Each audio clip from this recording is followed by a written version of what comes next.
Assalamualaikum warahmatullahi wabarakatuh. Kami dari kelompok 5P1 akan mempresentasikan hasil kerja kami mengenai penyakit yang disebabkan oleh parasit, yaitu endoparasit pada ternak. Slide selanjutnya. Kemudian ada anggota kelompok, yang pertama ada Harin Fauzi, kemudian Hilda Sania, dan Nisa Warohmah, dan kemudian ada saya sendiri, Regita Fatia, dan yang terakhir ada Rinto Nabil.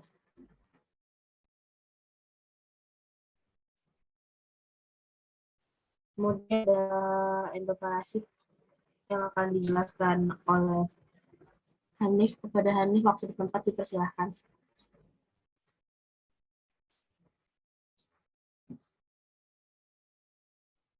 Baik, terima kasih. Yang pertama yaitu endoparasit. Endoparasit adalah salah satu jenis pengklasifikasian parasit yang hidup di dalam tubuh organisme. Jenis endoparasit yang ada antara lain cacing dan protozoa. Infeksi endoparasit dapat mengakibatkan penurunan produktivitas, di antaranya penurunan bobot badan dan pertumbuhan yang lambat, sehingga merugikan peternak. Roni et al. 2011. Penyakit endoparasit yang pertama yaitu penyakit antraks. Penyakit antraks atau radang limfa merupakan penyakit yang disebabkan oleh bakteri Bacillus anthracis dan merupakan penyakit zoonotik yang dapat menular ke manusia. Penularan penyakit antraks dapat terjadi melalui kontak langsung, melalui udara atau makanan yang sudah tercemar oleh bakteri. Tipe antraks yang paling mematikan adalah antraks pernafasan. Kemudian ada gejala klinis. Gejala klinis yang ditimbulkan dari penyakit antraks ialah gangguan pernapasan, demam tinggi, ternak terlihat lemah dan tampak gemetar, terjadi pembengkakan kelenjar getah bening pada beberapa bagian, kotoran cair dan bercampur darah, serta pada beberapa kasus yang sudah parah akan terlihat darah berwarna merah kehitaman, keluar dari hidung, telinga, mulut, anus, dan vagina.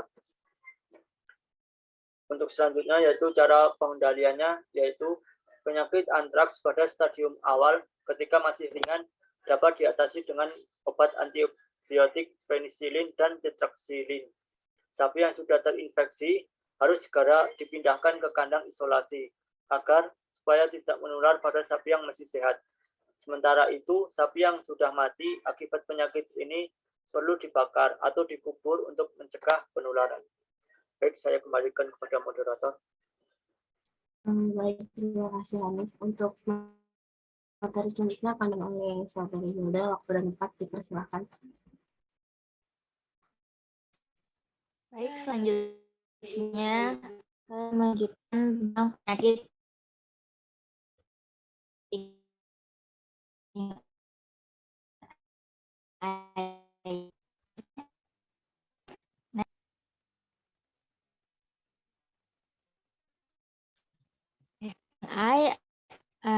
itu merupakan penyakit yang diakibatkan oleh bakteri Moraxella bovis yang biasanya merusak kornea mata sapi. Adanya debu, lalat, virus, atau benda asing yang mengiritasi mata akan menjadikan bakteri ini mudah menyerang mata.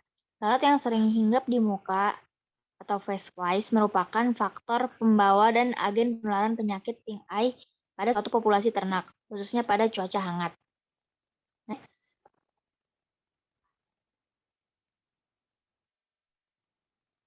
Selanjutnya adalah gejala klinis dari pink eye. Gejala klinis yang ditimbulkan dari penyakit pink eye ialah hewan menderita mengalami demam, depresi, dan penurunan nafsu makan. Kemudian mata mengalami konjungtivitis, keratitis, dan kekeruhan kornea dan lakrimasi. Next.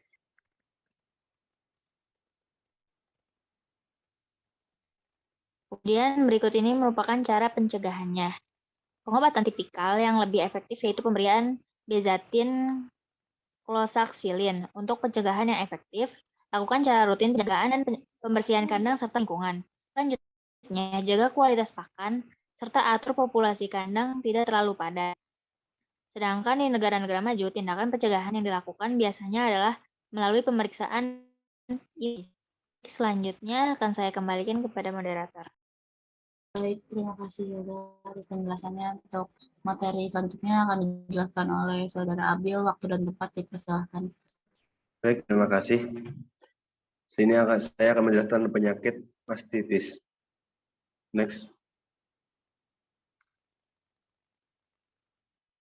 Mastitis merupakan penyakit radang pada kelenjar ambing yang dapat disebabkan oleh bakteri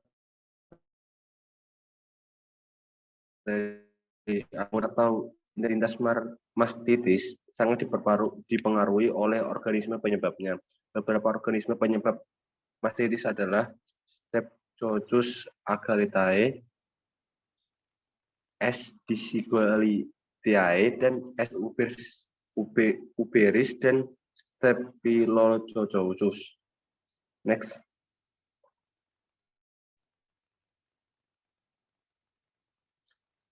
Di sini adalah gejala klinisnya. Gejala klinis mastitis ambing dan puting meradang.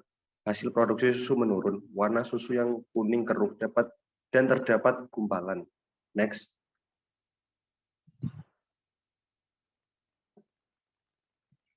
Cara pengendaliannya, untuk mengendalikannya dapat dilakukan tindakan preventif dan kuratif. Tindakan preventif yang dapat dilakukan yaitu menjaga kebersihan kandang. Kedua, meminimalisir kondisi yang mengandung penyebaran infeksi dari satu salin. Ketiga, menetralisir alat pemerahan. Ambing terima melakukan dipping puting. Keenam, melaksanakan metode kering kandang, serta yang terakhir, pemberian nutrisi berbatas sehingga meningkatkan daya tahan tubuh ternak.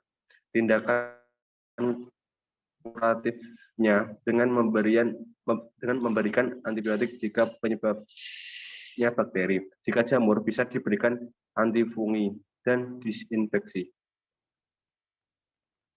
Next. Saya kembalikan lagi pada moderator. Baik, terima kasih untuk Abil atas penjelasannya. Materi selanjutnya akan dibahas dengan Saudara Hanif. Waktu dan tempat dipersilahkan. Baik, yang selanjutnya penyakit endoparasit yang selanjutnya yaitu penyakit cacingan. Penyakit kasus cacingan pada ternak sapi sering terjadi terutama pada sistem pemeliharaan tradisional, di mana ternak jarang diberikan obat cacing. Sistem pemeliharaan ekstensif dan semi-intensif memiliki risiko lebih tinggi terpapar cacingan dibandingkan dengan sistem pemeliharaan intensif. Pedet atau sapi muda di bawah 2 tahun lebih berisiko terinfeksi cacing. Cacing yang sering menyerang ternak antara lain cacing hati, cacing pita, dan cacing gelang. Namun yang paling sering ditemukan yakni cacing pita serta cacing hati. Adapun gejala klinis yang ditimbulkan yaitu diare, tidak nafsu makan, bobot badan menurun dari hari ke hari, mata berair, bulu kusam, dan tidak mengkilap. Untuk cara pencegahannya yaitu dapat dilakukan pemberian obat cacing secara teratur setiap 3 hingga 6 bulan sekali. Selain itu pula pencegahan dapat dilakukan dengan menghindari kepadatan populasi ternak di dalam kandang dan juga padang penggembalaan. Tidak menggembalakan pedet di tempat yang habis dipakai untuk menggembalakan ternak dewasa. Pemberian pakan yang berkualitas baik pada pedet dan sapi muda juga sangat diperlukan untuk menguatkan sistem pertahanan tubuh, di mana bila kondisi badan sehat, larva cacing yang masuk akan tidak berkembang. Kemudian kebersihan kandang sangat penting juga. Sisa pakan dan kotoran yang bertumpuk sebaiknya dibersihkan dan dapat dimanfaatkan sebagai pupuk kompos. Baik, saya kembalikan kepada moderator. Baik, terima kasih untuk penjelasannya. Saya selanjutnya yaitu mengenai penyakit brucellosis. Jadi next.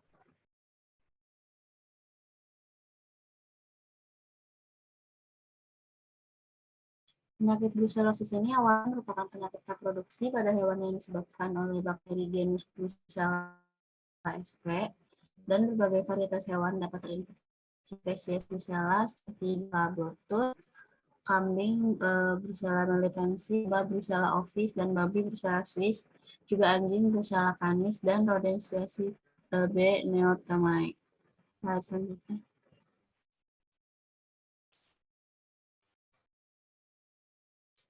Kemudian ada gejala klinisnya yaitu brucellosis pada sapi menyebabkan terjadinya abortus atau keguguran yang bersifat temporer atau permanen, kematian pendek baru lahir atau stillbirth, dan gangguan reproduksi atau infertilitas dan sterilitas. Kemudian ada penurunan produksi susu, placentitis, orchitis, epididymitis, Korbel 1997, serta mampu mengekspresikan kuman ke dalam uterus dan susu. Selanjutnya. Dan cara pengendaliannya itu ada 2 strategi pemberantasan brucellosis berdasarkan tingkat kejadiannya, yaitu apabila prevalensi reaktif dari 2% dengan kategori tertular berat, maka metode pemberantasannya dengan cara vaksinasi, sedangkan pada daerah kategori tertular rendah atau prevalensi kurang dari 2%, dikendalikan dengan teknik uji dan potong bersyarat atau test and slaughter, dan vaksin yang digunakan dalam program pengendalian brucellosis pada sapi adalah vaksin B abortus dan vaksin RB51, yaitu vaksin B abortus S19 merupakan strain galur hidup yang sudah dilemahkan dan memiliki sifat stabil dan memberikan proteksi terhadap infeksi 70-80%. Selanjutnya. Kemudian ada penyakit parampistomiasis yang akan dijelaskan oleh Nisa Warohmah. Waktu dan tempat dipersilakan. Terima kasih moderator atas waktunya. Saya lanjutkan yang ke-6 yaitu penyakit parampistomiasis. Selanjutnya. Penyakit parampistomiasis adalah salah satu penyakit parasitik yang penting pada sapi yang disebabkan cacing trematoda yaitu Parampistomum spp yang merupakan cacing trematoda dari famili Parampistomidae menurut Maggie et al. Tahun 2002. Parampistom adalah salah satu penyakit parasitik yang penting pada sapi yang disebabkan cacing trematoda yaitu Parampistomum spp. Selanjutnya, gejala klinis tersebut yaitu salah satu ternak yang terinfeksi Parampistomum spp adalah memiliki body condition score atau S dalam kategori kurus yaitu 1-3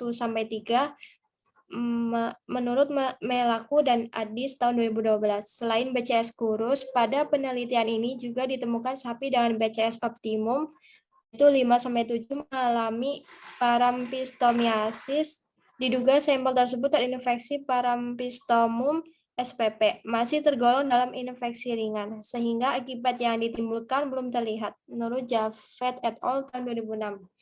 Menyatakan bahwa ternak yang terinfeksi Parampistomum spp umumnya mengalami infeksi ringan dan tidak menunjukkan gejala klinis. Namun pada infeksi berat, infeksinya dapat menimbulkan gastroenteritis hebat pada sapi muda yang acap kali berujung pada kematian. Selanjutnya, untuk cara pengendaliannya yaitu perlu dilakukannya proses pengeringan pada pakan hijauan karena Parampistomum hanya bisa mati dalam suhu yang tinggi. Terima kasih.